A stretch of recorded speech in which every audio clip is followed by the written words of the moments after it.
అందరికీ నమస్కారం. ఈరోజు కథ విడువనులే చెలి పార్ట్ 77 అండ్ 78. రచించిన వారు నళిని గారు. ఇక కథలోకి వెళ్తే, ఎందుకంటే అంటూ వెనక నుండి ఆమెని హత్తుకొని, కడుపుతో ఉన్నవాళ్ళు రోజంతా ఇలాంటి ఫొటోస్ చూస్తుంటే పుట్టేవాళ్ళు కూడా అలాగే పుడతారంట అని చెప్పాడు. మరి నాకేమో పాపైనా బాబైనా నీలాగే ఉండాలి, అందుకే ఇలా అంటూ ఆమె పొట్టని ప్రేమగా తడిమాడు అభి. ఒకసారి రూమ్ మొత్తం చూసిన ఆమె అసలు తనవి అన్ని ఫొటోస్ ఎక్కడి నుండి వచ్చాయో, ఎప్పుడు తీసినవో కూడా అర్థం కాక, ఇవన్నీ ఎప్పుడు తీశారు అభి గారు అని అడిగింది అతని చేతుల మీద చేతులు వేసి తన ఫొటోస్ని చూసుకుంటూ. కొన్ని ఇక్కడ మన ఇంట్లో నువ్వు పని చేసేటప్పుడు, పూజ చేసేటప్పుడు, కొన్ని గార్డెన్లో, కొన్ని మన ఊర్లో నువ్వు నా కంటికి స్పెషల్గా కనబడిన సమయంలో తీశాను అని చెప్పాడు అభి. వెనక్కి తిరిగి అతని ఛాతీ మీద చేతులు వేస్తూ, అంటే నన్ను ఇంతగా చూస్తూ గమనిస్తూ ఉంటారా మీరు అని అడిగింది కళ్ళలో కళ్ళు పెట్టి చూస్తూ. ఆ మాటకి నవ్వుతూ ఆమె నడుము పట్టుకొని ఇంకా దగ్గరికి తీసుకొని, హా, నేను నిన్ను కాకపోతే ఇంకెవరిని చూస్తానే పిచ్చి అంటూ ఆమె బుగ్గ మీద ముద్దు పెట్టాడు. దాంతో అతని గుండె మీద వాలిపోతూ, అస్సలు అనుకోలేదు అభి గారు, పెళ్లి తర్వాత జీవితం ఇలా ఇంత అందంగా ఉంటుంది అని. ఆమె మొహాన్ని రెండు చేతుల్లోకి తీసుకొని, మరి ఎలా ఉంటుందనుకున్నావు? శాడిస్ట్ మొగుడొచ్చి రోజు కొడుతూ తిడుతూ ఉంటాడు అనుకున్నావా? అలా అయినా కూడా నువ్వు నాలో ఆ రూపం కూడా చూసావు కదే. అయినా పిచ్చి, నీకు ఇలాంటి లైఫ్ రాకపోతే తప్పైనట్టు, అన్యాయం జరిగినట్టు. అంతేకాని వస్తే నమ్మలేకపోవడానికి ఏముందే? నువ్వు, నీ మనసు బంగారం కాబట్టి నీకెప్పటికీ అంతా మంచి జరుగుతుంది అంటూ ఆమె నుదుటి మీద ముద్దు పెట్టుకొని మళ్ళీ గుండెకి హత్తుకున్నాడు. సంతోషంతో ఉబ్బి తబ్బిబ్బైపోయిన ఆమె కాసేపటికి తేరుకొని అతని చుట్టూ చేతులు వేస్తూ, అభిగారు నాకొకటి కావాలి, చేస్తారా అని అడిగింది చిన్నగా. అబ్బా, ఎన్ని రోజులకు అడిగావే బంగారం, నీకోసం ఒకటి కావాలని అడగవే, నువ్వేది కావాలంటే అది చేస్తాను అన్నాడు అభి. అది ఇక్కడ ఉన్న నా ఫొటోస్ అన్నీ తీసేసి మీ ఫొటోస్ పెట్టండి అభిగారు, నాకు మీలాంటి బాబే కావాలి అని చెప్పింది అతని ఛాతిని తన చేత్తో తడుముతూ. అలా అయితే అవసరం ఏముందే, నేను ప్రతి క్షణం నీ ముందే ఉంటున్నాను కదా. అయినా సరే, మీరు చెప్పినట్టు జరిగేలా అయితే నాకు మీలాంటి బాబే కావాలి. అలాంటప్పుడు ఎక్కడ చూసినా మీరే ఉంటే ఇంకా బాగుంటుంది. అలా చేయండి అభిగారు అని అడిగింది తల ఎత్తి అతని వైపు చూస్తూ. ఆమె పిచ్చికి నవ్వుకుంటూ, సరే సరే అలాగే చేస్తాను, కానీ ఇది కాకుండా ఇంకేమైనా అడగవే అని అడిగాడు ప్రేమగా ఆమెని చుట్టేస్తూ. ఇంకానా అంటే ఏం అడగాలి అని 2 నిమిషాలు ఆలోచించి తరువాత అతని వైపు చూస్తూ, అభిగారు అంది. ఆహాహా, ఏం పిలుస్తున్నావే ముద్దుగా అంటూ ఆమె గడ్డం పట్టుకొని, చెప్పు అన్నాడు ఆమె కళ్ళలోకి చూస్తూ. అదేంటంటే రేపు మన బాబు పుట్టిన తర్వాత. ఆగాగు, నువ్వు బాబుని ఫిక్స్ అయ్యావా? హా అంటూ తల ఊపింది కళ్ళు టపటపా కొడుతూ. సరే చెప్పు. రేపు మన బాబు పుట్టిన తర్వాత ఫస్ట్ మీరే తన్ని ఎత్తుకోవాలని నా కోరిక అని చెప్పింది అమాయకంగా చూస్తూ. చిన్న నవ్వుతో ఆమెని చూస్తూ మెల్లగా హత్తుకుంటూ, నేనే ఎత్తుకుంటానే, ఇంకెవరికి ఆ ఛాన్స్ ఇవ్వను అంటూ ఆమె తల మీద ముద్దు పెట్టి, సరే ఇంక వెళ్ళి స్నానం చేసిరా అంటూ ఆమెని బాత్రూంలోకి పంపాడు. ఆ తరువాత తనకి నైటీ అవి అందించి, తను వచ్చిన తర్వాత కాసేపు పడుకో, తర్వాత నేను వచ్చి నిన్ను కిందకు తీసుకువెళ్తాను అని చెప్పి అక్కడి నుండి కిందకి వెళ్ళాడు అభి. బయట గార్డెన్లో నిలబడి సిగరెట్ కాలుస్తూ ఉన్న గోపి దగ్గరికి వెళ్ళి, ఇప్పుడు చెప్పు, ఏదో మాట్లాడాలన్నావు అని అడిగాడు చైర్లో కూర్చుంటూ. సిగరెట్ ఫినిష్ చేసి అభితో కాసేపు మాట్లాడి తర్వాత ఇద్దరి మధ్య వాదన జరగడంతో చిరాకుగా అక్కడి నుండి వెళ్ళిపోయాడు. ఆ తర్వాత దాని గురించి ఆలోచిస్తూ ఉండిపోయాడు అభి. ఆ రోజు దీపావళి కావడంతో పొద్దున్నే లేచిన శ్రావణి నిద్రపోతున్న అభిని డిస్టర్బ్ చేయకుండా మెల్లగా స్నానం చేసి డ్రెస్ వేసుకొని నిదానంగా కిందకి దిగి వచ్చి పని మనిషితో అన్నీ చేయిస్తూ ఈలోపు దేవుడికి ప్రసాదం మాత్రం తను రెడీ చేసుకుంది. కాసేపటికి అభి కిందికి రాగా తర్వాత గోపి వచ్చాడు. అప్పటికే ఇల్లంతా ధూపంతో నిండిపోయి మనసంతా భక్తిభావం నిండేలా చేస్తుంటే, ఎందుకే ఇవన్నీ పెట్టుకున్నావు అని తిడుతున్న అభికి, నేనేం చేయలేదు, కానీ సాయంత్రం దీపాలు పెట్టడానికి ప్రమిదలు పూలు అవి తెచ్చుకోవాలి అభిగారు అని అడిగింది. ఏమేం కావాలో నాకు చెప్పు, తెప్పిస్తాను అంటూ ఆమె చెప్పినవన్నీ ఫోన్లో టైప్ చేసుకొని, మధ్యాహ్నంలోపు అన్నీ వస్తాయి కానీ నువ్వు డ్రై ఫ్రూట్స్ తిన్నావా అని అడిగాడు. ఇంకా లేదు, మీరు కూడా వస్తే అందరం కలిసి తిందాం, త్వరగా స్నానం చేసి రండి ఇద్దరు అని చెప్పింది స్పెషల్ వంటలు చేయిస్తూ. అలాగే అంటూ వెళ్ళిన వాళ్ళిద్దరూ వచ్చిన తర్వాత వాళ్ళని దండం పెట్టుకోమని దేవుడి గదికి పంపి వాళ్ళ కోసం పాయసం, పులిహోర, పూర్ణాలు, గారెలు అంటూ చేసినవన్నీ టేబుల్ మీద పెట్టించింది. ఇంతలో సర్ప్రైజ్ అంటూ వచ్చింది సంజన. అది చూసి అభి హాయ్ అంటూ పలకరిస్తే గోపి మొహంలో మాత్రం విసుగు కనిపించింది. నేనే పిలుద్దాం అనుకుంటున్నా, మీరే వచ్చేశారు, రండి సంజన అంటూ ఆప్యాయంగా పిలిచింది శ్రావణి. అబ్బా, నువ్వా పిలుపు మానవా అంటూ లోపలికి వచ్చింది సంజన. అస్సలు మానను, నాకంటే పెద్దవాళ్ళనైతే వరుసతోనే లేదంటే మర్యాదగా పిలవడం నాకు అలవాటు అని చెప్పి, మీరిద్దరూ కూడా త్వరగా రండి అభిగారు, అన్నీ చల్లారిపోతున్నాయి అని చెప్పి అందరికీ వడ్డించింది శ్రావణి. ఆకలి కూడా చచ్చిపోవడంతో తన రూమ్కి వెళుతున్న గోపి చేయి పట్టుకొని, ఎక్కడికి రా, నోరు మూసుకొని పద అన్నాడు అభి. ఏహే, నాకు అసలు ఆకలిగా లేదు, నువ్వు వెళ్ళి ఇంట్లో ఇల్లాలు వంటింట్లో ప్రియురాల్లో వెంకటేష్ లాగా ఎంజాయ్ చెయ్యి అంటూ అతని నుండి చేయి లాక్కోబోతుండగా, నేనంత స్వార్థపరుణ్ణి కాదురా, నువ్వు లేకుండా ఒక్కడే ఎంజాయ్ చేయడానికి, అందుకే నువ్వు కూడా ఎంజాయ్ చేద్దు కానీ రా అంటూ అక్కడికి లాక్కుపోయాడు అతన్ని. శ్రావణికి తను తెచ్చిన స్వీట్ తినిపించి దీపావళి శుభాకాంక్షలు చెప్పిన సంజన డైనింగ్ టేబుల్ దగ్గరికి వచ్చిన అభి వాళ్ళకి కూడా స్వీట్ తినిపించి హ్యాపీ దివాళీ చెప్పింది. అభి కూడా నవ్వుతూ విషెస్ చెప్పగా గోపి మాత్రం రాని నవ్వు నవ్వే ఊరుకున్నాడు. అది చూసి, మీ ఫ్రెండ్ ఎప్పుడు ఇంతే ఉంటాడా, లేదంటే నన్ను చూస్తేనే ఇలా అయిపోతాడా అని అడిగింది బాధగా సంజన. "హహహ, కొంతమంది అంతే సంజు, నువ్వేం ఫీల్ అవ్వకు, మ్యానుఫ్యాక్చరింగ్ డిఫెక్ట్ అంటూ చైర్లో కూర్చోబోతున్న అతని కడుపులో ఒక్కటిచ్చి, అంతలేదు, నేను అందరిలా నటిస్తూ బ్రతకలేను, నా మనసులో ఏముంటుందో నా మొహంలో కూడా అదే కనబడుతుంది అంటూ తను కూడా కూర్చున్నాడు గోపి. గోపి ఎందుకు సంజన అంటేనే మొహం మార్చుకుంటాడో తెలియక వాళ్ళకి పెట్టిన తర్వాత కొన్ని సపరేట్గా తీసి లలితకు పంపించింది పని మనిషితో శ్రావణి. నువ్వు దేని గురించి అంటున్నావో నాకు తెలియడం లేదు అంటున్న సంజన వైపు చూసి, ఎక్కువ ఆలోచించకు, ఉన్న ఆ కాస్త కూడా పోతుంది అని చెప్పి తిను అన్నాడు గోపి. ఆ తర్వాత శ్రావణిని కూడా తన పక్కన కూర్చోపెట్టుకున్న అభి శ్రావణి ఇష్టంగా పులిహోర పెట్టుకోవడం చూసి, ఏ అది నువ్వెక్కువ తినకూడదు కాబట్టి కొంచెమే పెట్టుకో అని చెప్పాడు. కానీ నాకది తినాలని ఉంది అభిగారు.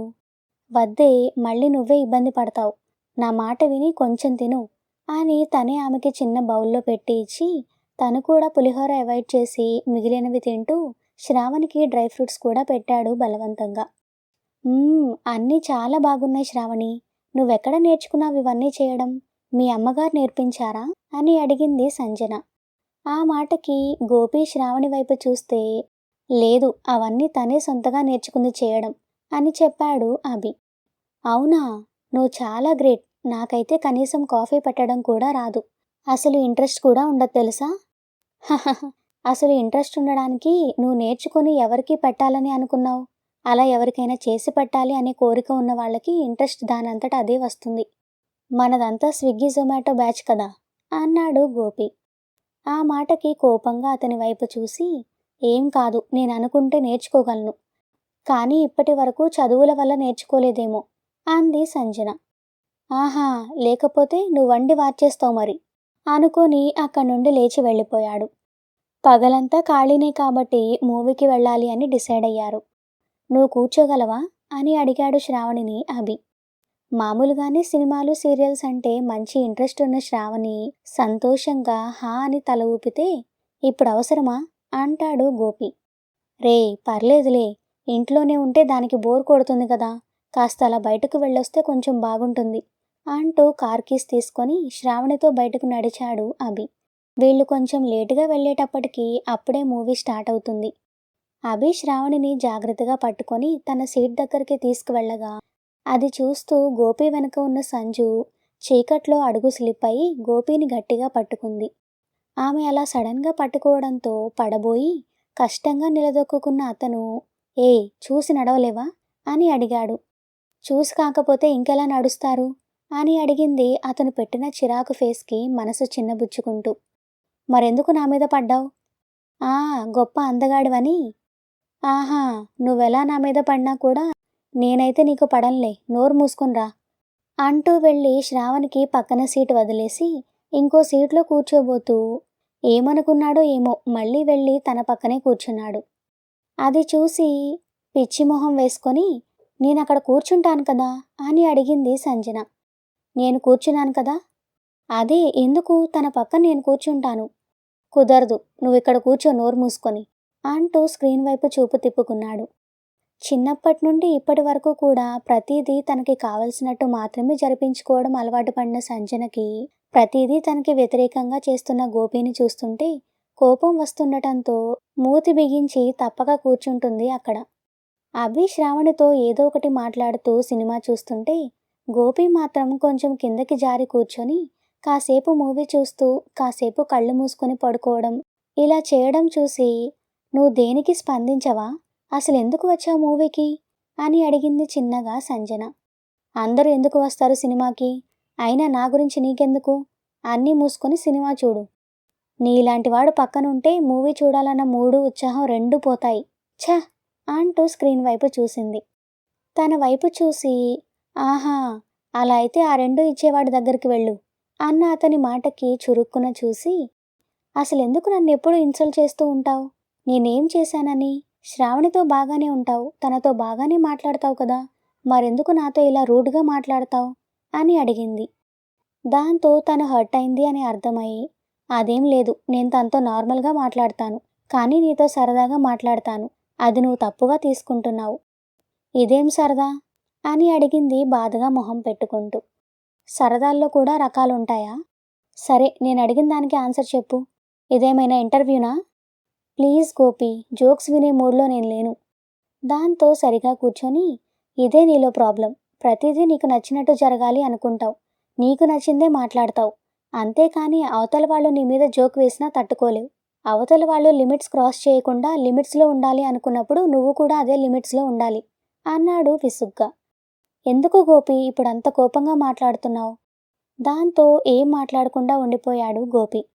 నీ దగ్గర నాకు లిమిట్స్ కావాలని నేను కోరుకోవడం లేదు గోపి, అలాగే నువ్వు లిమిట్స్లో ఉండాలని కూడా అనుకోవడం లేదు. ఎందుకంటే నేను నిన్ను ప్రేమిస్తున్నాను, ఐ లవ్ యూ. కానీ నువ్వు నన్ను లిమిట్స్లో పెట్టాలి అనుకుంటున్నావు.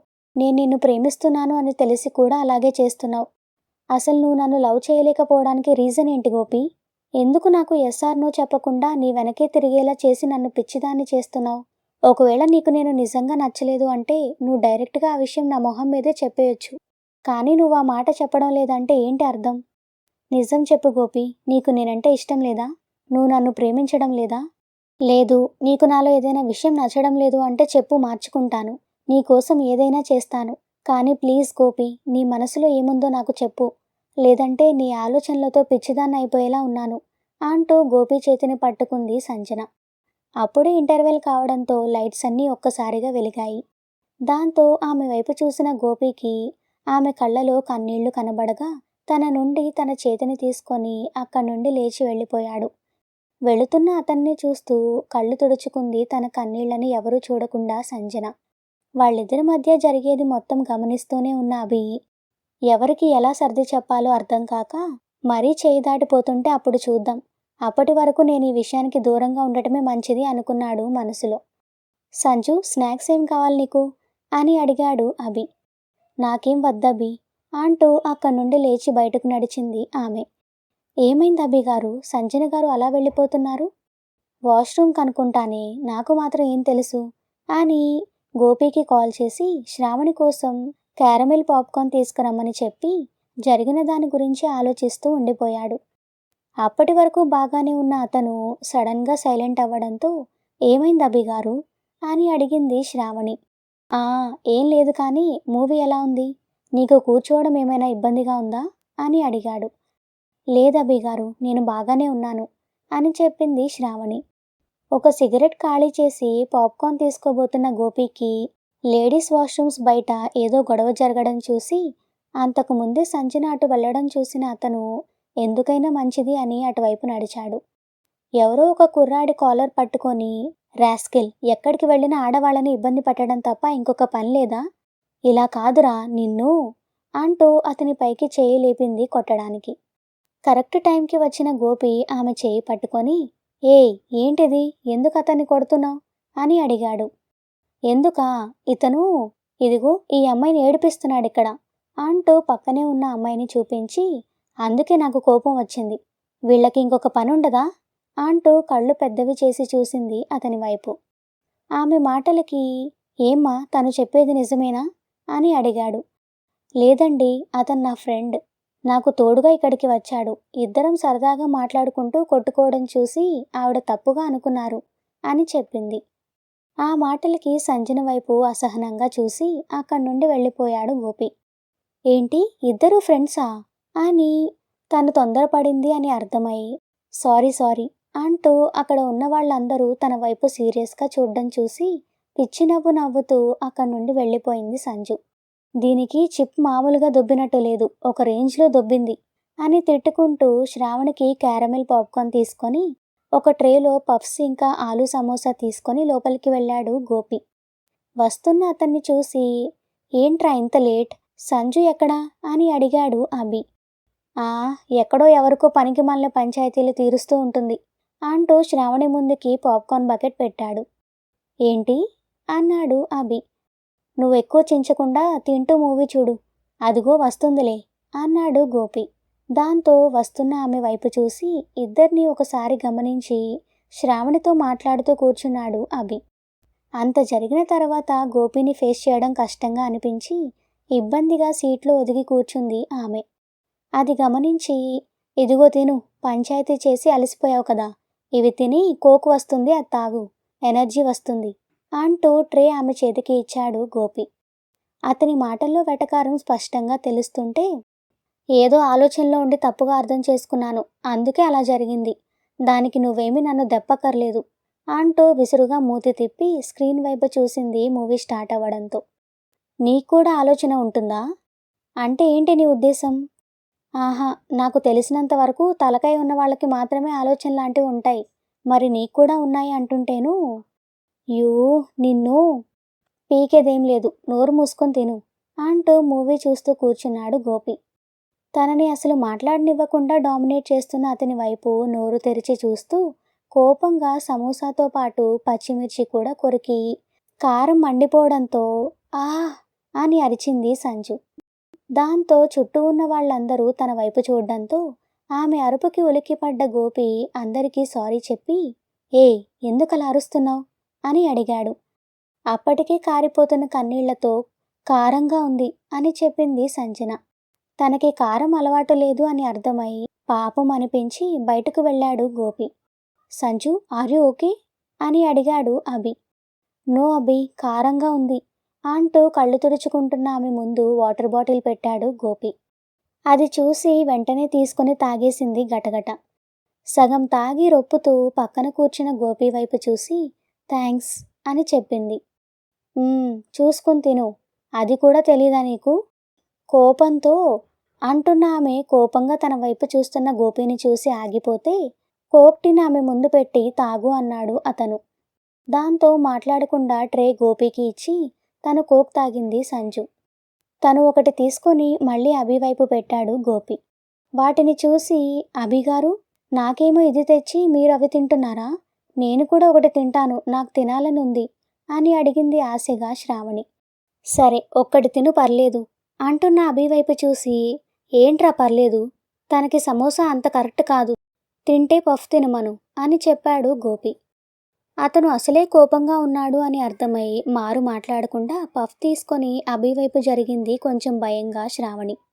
అది చూసి నవ్వుకొని తను కూడా సమోసా తీసుకున్నాడు అభి. అటు శ్రావణిని ఇటు తనని కూడా కేర్ చేస్తున్న గోపి వైపు చూస్తూ ఉండిపోయింది మూవీ అయిపోయే వరకు సంజన. మూవీ అయిపోయిన విషయం కూడా తెలియకుండా అలాగే చూస్తూ కూర్చున్న ఆమెను చూసి, హలో ఇక పదమ్మా, ఏంటి ఇక్కడే ఉండాలనుకుంటున్నావా ఏంటి అని అడిగాడు గోపి.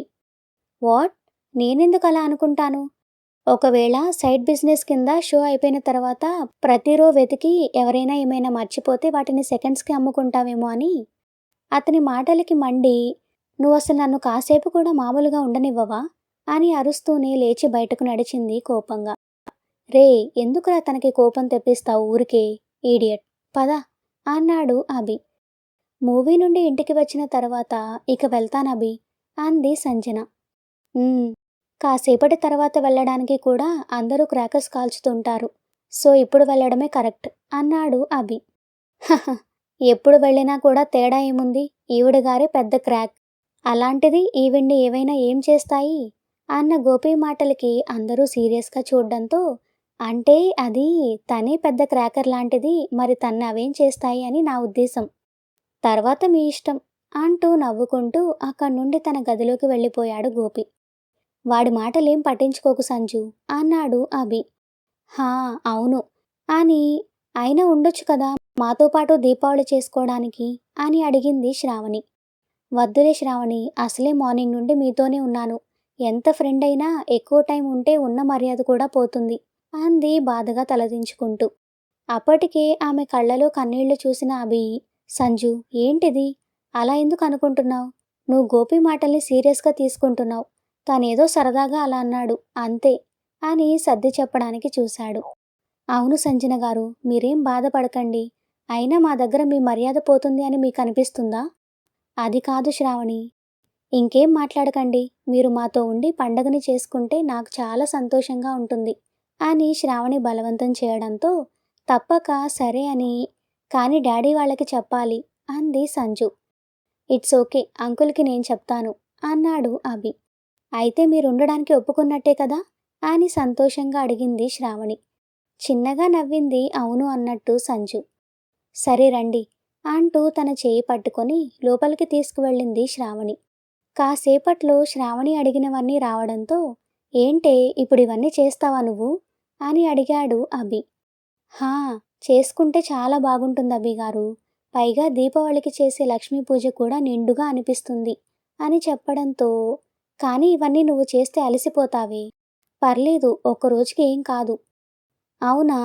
అని తన పక్కకి చేరి, "అదే బెడ్ మీద అయితే అమ్మో అయ్యో అంటావు. అప్పుడు కూడా అలాగే అనుకోవచ్చు కదా. పని చేయడానికైతే ఏ నొప్పులు ఉండవు నీకు. అప్పుడు మాత్రం ఎలా తప్పించుకుందామా అని చూస్తావు. నీ పని ఇలా కాదే, రాత్రికి చెప్తాను" అంటున్న అభి కడుపులో మోచేత్తో పొడిచి సంజనని చూపించింది సీరియస్గా. "ఓ, ఓకే ఓకే" అని, "చూడు తల్లి, నువ్వివన్నీ ఏం చేయొద్దు కానీ ఏం చేయాలో నాకు చెప్పు, నేను చేస్తాను" అన్నాడు అభి. "అవునా, అయితే నేను చెప్పినట్టు చేయండి" అని అంతా చెప్పి తాను ప్రసాదం చేయడం కోసం కిచెన్లోకి వెళ్ళింది సంజనతో పాటు. "ఓరి నాయనో, ఇప్పుడు ఇంత పని చేయాలా" అనుకుని, "అవును, నేనిదంతా చేస్తుంటే వీడు మాత్రం లోపల రెస్ట్ తీసుకుంటాడా? నో, నేనలా జరగనివ్వను" అంటూ గోపి దగ్గరికి వెళ్ళి బలవంతంగా తన్ని కూడా లాక్కొని రావడంతో ఇల్లు మొత్తం డెకరేషన్ చేయడం మొదలుపెట్టారు. కాసేపటికి కిచెన్లో శ్రావణి పని, ఇటు అభి వాళ్ళ పని కూడా అయిపోవడంతో, దీపాలు పెట్టే టైం అయింది అని తొందర చేసి అందర్నీ స్నానం చేసి రమ్మని చెప్పింది. అలాగే అని గోపి వెళ్ళగా, "నాకు డ్రెస్ లేదు" అంది సంజు. "నా దగ్గర ఉంది కదా సంజు గారు, మీరెళ్ళి ఆ రూమ్లో స్నానం చేయండి. ఈలోపు డ్రెస్ తీసుకువస్తాను" అంటూ అభితో కలిసి పైకి వెళ్ళింది. చెప్పినట్టుగానే తన దగ్గర ఉన్న డ్రెస్ తీసుకొని సంజుకి ఇవ్వడానికి మళ్ళీ కిందకి వెళ్ళబోతున్న ఆమెని ఆపి, "ఓయ్, ఇదేమన్నా ఆట అనుకుంటున్నావా పైకి కిందకి తిరగడానికి? నువ్వెళ్ళి స్నానం చేసిరా, నేను వెళ్ళి ఇచ్చేసి వస్తాను" అంటూ దాన్ని తీసుకొని కిందకి వెళ్ళాడు అభి. అభి కోపం కూడా తనకి బాగుంది అనిపించడంతో నవ్వుకుంటూ బాత్రూంకి వెళ్ళిన శ్రావణి బయటకు వచ్చేటప్పటికి తన కోసం బెడ్ మీద పట్టుచీర ఉండడం చూసి, "అభిగారు, ఏంటిది?" అని అడిగింది ఆశ్చర్యంగా. "చీర నీకోసమే." "కానీ ఇప్పుడెందుకు అభిగారు? ఏ నచ్చలేదా?" "లేదు లేదు, నాకు నచ్చింది." "మరి ఇంకెందుకే మాటలు? అయినా మొగుణ్ణి చీరలు నగల కోసం విసిగించాలని కూడా తెలీదు. పోనీలే అని నేనే తెస్తే ఎందుకంటావేంటే మొద్దు" అంటూ ఆమెని దగ్గరికి తీసుకున్నాడు నవ్వుతూ. "నాకు అడగాల్సిన అవసరం ఏముంది అభిగారు? అడగకుండానే అన్నీ చూసుకునే మీరుండగా" అని, "వదలండి, పూజ చేసుకోవాలి. మీరు కాసేపు నాకు దూరంగా ఉండండి" అంటూ విడిపించుకుంటున్న ఆమెని ఇంకొంచెం దగ్గరికి లాక్కొని, "దూరంగా ఉండడం జరగదు కానీ కావాలంటే నీకు దగ్గరగా ఉంటాను, నువ్వు పూజ చేసుకో. ఎందుకంటే నిన్ను వదిలి నిమిషం కూడా నేను ఉండలేను. కాబట్టి ఇంకెప్పుడు అలా అనకు" అంటూ ఆమె నుదుటి మీద ముద్దు పెట్టాడు. "నేనలా అనలేదు అభిగారు. నాకు తెలుసు కానీ మన మధ్య ఆ మాట కూడా నాకిష్టం లేదు. సరే, నేను వెళ్ళి స్నానం చేసి వస్తాను. ఈలోపు నువ్వు రెడీ అవ్వు" అంటూ ఫ్రెష్ అవ్వడానికి వెళ్ళాడు Abhi. Bottle green, pink colour border పట్టు చీరని చక్కగా నీట్గా కట్టి, పొడవాటి కురులని సన్నగా దువ్వి, పువ్వులు పెట్టి, మెడలో నల్ల పూసలు పెట్టుకొని రెడీ అవుతున్న శ్రావణిని చూసి ఫ్రెష్ అయి బయటకు వచ్చిన అభి అలాగే చూస్తూ ఉండిపోయాడు. నిజంగా నిండుగా ఉండే చీరకట్టులో ఉండే అందం, ఒళ్ళు ఎక్స్పోజ్ చేసేలా ఉండే ఎంతటి మోడ్రన్ డ్రెస్లో కూడా ఉండదు అనుకుంటూ ఆమె దగ్గరికి వెళ్ళాడు అభి. చెవులకి బుట్టలు పెడుతున్న ఆమె అద్దంలో వెనక నుండి తన్ని చూస్తున్న అభిని చూసి, ఏంటి అలా చూస్తున్నారు అని అడిగింది. బాగున్నావే ముద్దొచ్చే బుగ్గల్లో సిగ్గమ్మ, బంగారంలా పండిందే ఎంచక్క నీ జన్మ అంటూ వెనక నుండి వినపడుతున్న సాంగ్కి ఆమెని అలాగే చూస్తూ తన దగ్గరికి చేరి గడ్డం కింద చేయి పట్టి మొహంలోకి చూస్తూ కంటి చివరన ఉన్న కాటుకని కొంచెం తీసి బుగ్గ మీద పెట్టబోయాడు. అతను ఏం చేస్తున్నాడో గమనించి, అభిగారు అంటూ చేయి పట్టుకొని ఆపి, ఏం చేస్తున్నారు మీరు? బుగ్గ చుక్క పెట్టేది పెళ్లి కూతుర్లకి, నాకు కాదు అని చెప్పింది చిన్నగా. నువ్వు నాకు నిజంగానే పెళ్లి కూతుర్లా కనబడుతున్నావే, అందుకే ఒకసారి నిన్ను అలా చూద్దామని. ఆపండి అభిగారు, ఎవరైనా చూస్తే నవ్వుతారు అంది చిరుకోపంగా. అబ్బా, ఎప్పుడు వాళ్ళు వీళ్ళు చూస్తారు అనడం కాదే, కాస్త నా ఫీలింగ్స్ కూడా పట్టించుకో. ఆహా, ఏం చెప్తున్నారు అసలు మిమ్మల్ని నేను పట్టించుకున్నట్టు? ఏం పట్టించుకుంటున్నావు? ఒకసారి నా హార్ట్ మీద చేయి వేసి చూడు అంటూ ఆమె చేతిని తన ఛాతీ మీద పెట్టుకొని, అది చూడు నీకోసం ఎలా పరుగులు పెడుతుందో, ఒక్కసారైనా ఆరాటం తీర్చావా? ఛీ ఆపండి, ఇప్పుడు అలాంటి మాటలు వద్దన్నానా అంటూ తన చేతిని వెనక్కి లాక్కొని, మీ ఆరాటానికి అంతమంటూ ఉంటేనే కదా తీర్చడానికి అంటూ అతని బుగ్గల్లాగి, త్వరగా కానివ్వండి అభిగారు, టైం అవుతుంది అని చెప్పింది గారంగా. సరే, ఒక్క నిమిషం ఉండు అంటూ తన చేతికి ఉన్న కాటుకని బయటకు కనబడుతున్న ఆమె పొట్ట మీద పెట్టి, ఈరోజు ఇంకొంచెం ఎత్తుగా కనబడుతుంది, నా బంగారం లోపల పెరుగుతుంది అంటూ మోకాళ్ళ మీద కూర్చొని బేబీకి పొట్ట మీద నుండి ఒక ముద్దు ఇచ్చి, 1 మినిట్ అంటూ తను కూడా డ్రెస్ వేసుకొని సేఫ్ నుండి నెక్లెస్ తీసి శ్రావణికి పెట్టాడు. ఇప్పుడు ఇదెందుకు అభిగారు? పెట్టనివ్వవే, బాగుంటుంది అంటూ ఆమె మెడకి దాన్ని అలంకరించాడు. ఆ తరువాత తన్ని వెనక్కి తిప్పుకొని, చాలా బాగున్నావే అంటూ నుదుటికి ముద్దు పెట్టి, పద వెళ్దాం అంటూ కిందకు తీసుకువెళ్ళాడు. వాళ్ళు వచ్చేటప్పటికి లలిత అక్కడ ఉండడం చూసి, పిన్ని నువ్వప్పుడే దీపాలు వెలిగించావా అని అడిగింది శ్రావణి కిందికి వస్తూ. లేదు బంగారం అంటూ వెనక్కి తిరిగిన ఆమె శ్రావణిని పట్టు చీరలో, అలాగే అభిని కుర్తా పైజమాలో ఇద్దరూ జంటగా కిందకి రావడం చూసి, కన్నుల పండుగగా అనిపిస్తున్న ఆ జంటకి చేతులతో మెటుకలు విరిచింది సంతోషంగా. దగ్గరికి వచ్చిన శ్రావణిని చంపనిమురుతూ, ఎప్పటికీ ఇలాగే ఉండండి అని చెప్పింది. అలాగే ఉంటాం కానీ అంకుల్ ఎక్కడ ఆంటీ అని అడిగాడు అభి. అంకుల్ ఇంట్లో ఉన్నారు, నేను కూడా వెళ్ళాలి, కానీ శ్రావణి దేవుడికి దీపం పెడుతుందేమో అని వద్దని చెప్పడానికి వచ్చాను. అదేంటి, ఎందుకు పిన్ని? 5 నెలలు దాటిన తర్వాత నువ్వు దీపం పెట్టకూడదు శ్రావణి, అలా అని మా అమ్మమ్మ మా చెల్లికి చెప్తుంటే విన్నాను. అలా మీకుందో లేదో నాకు తెలియదు కానీ మాకలా చేయరు. అది మాత్రమే కాదు, గుడికి కూడా పంపరు. నా కోసం నువ్వు కూడా వాటిని పాటిస్తావు అనుకుంటున్నాను. ఎందుకంటే మంచో చెడో ఒక విషయం తెలిసిన తర్వాత పాటిస్తేనే మనశ్శాంతిగా ఉంటుంది కదా. ఆవిడ ప్రేమకి చిన్నగా నవ్వుతూ, అలాగే పిన్ని, నువ్వేం కంగారు పడకు, నేను నువ్వు చెప్పినట్టే చేస్తాను, కావాలంటే నువ్వే దీపం పెట్టి వెళ్ళు అని చెప్పింది. నా బంగారం అంటూ శ్రావణికి ముద్దు పెట్టి దేవుడి దగ్గర తనే దీపం వెలిగించి వాళ్ళెప్పుడూ సంతోషంగా ఉండేలా చూడమని కోరుకొని అందరికీ హారతి చూపిస్తూ శ్రావణికి బొట్టు పెట్టి, మీకోసం గులాబ్ జామున్ చేసి తెచ్చాను, అందరూ తినండి అని చెప్పింది. హారతి కళ్ళకి అద్దుకుంటూ అలాగే అని చెప్పడంతో ఆవిడ అక్కడి నుండి వెళ్ళిపోయింది. ఆ తర్వాత బయటకు వచ్చిన గోపి, రే నాకేంట్రా ఈ టార్చర్ అంటూ చిరాకు పడ్డాడు. అబ్బా, ఇప్పుడేమైందిరా అన్నాడు అభి. ఈ కుర్తా నాకు చిరాగ్గా ఉంది అంటూ చేతులు సరిచేసుకుంటూ తల ఎత్తి చూసిన అతను ఎదురుగా జంటగా ఉన్న శ్రావణి అభిని చూసి సైలెంట్ అయ్యాడు మాటలు రాక. నీకు చిరాకుగానే ఉంటాయి, కానీ నువ్వు ఆ డ్రెస్లో సూపర్గా ఉన్నావు అని చెప్పాడు అభి. ఇద్దరూ ఒకే డ్రెస్ మోడల్ వేసుకున్నా కలర్స్ మాత్రం వేరు. అభి వైట్ కలర్ వేసుకుంటే గోపికి మాత్రం స్కై బ్లూ కలర్ తెచ్చాడు. వాళ్ళ డ్రెస్సెస్ చూసి శ్రావణి ఆశ్చర్యంగా చూస్తూ ఉండగా ఎల్లో అండ్ రెడ్ కలర్ కాంబినేషన్లో పట్టులంగా ఓణిలో బయటకు వచ్చిన సంజన, శ్రావణి ఈ థ్రెడ్స్ టైట్ చెయ్యి అంటూ ఆమె ముందుకి వచ్చి లూజ్గా ఉన్న హెయిర్ మొత్తం ముందుకు వేసుకొని శ్రావణికి అనుకూలంగా నించుంది. స్టోరీ ఇంకా కొనసాగుతుంది. నెక్స్ట్ పార్ట్ కోసం మా ఛానల్ను సబ్స్క్రైబ్ చేసుకోండి. అలాగే స్టోరీ మీకు నచ్చినట్లయితే వీడియోని తప్పకుండా లైక్ చేసి కామెంట్ చేయండి. Thank you for listening.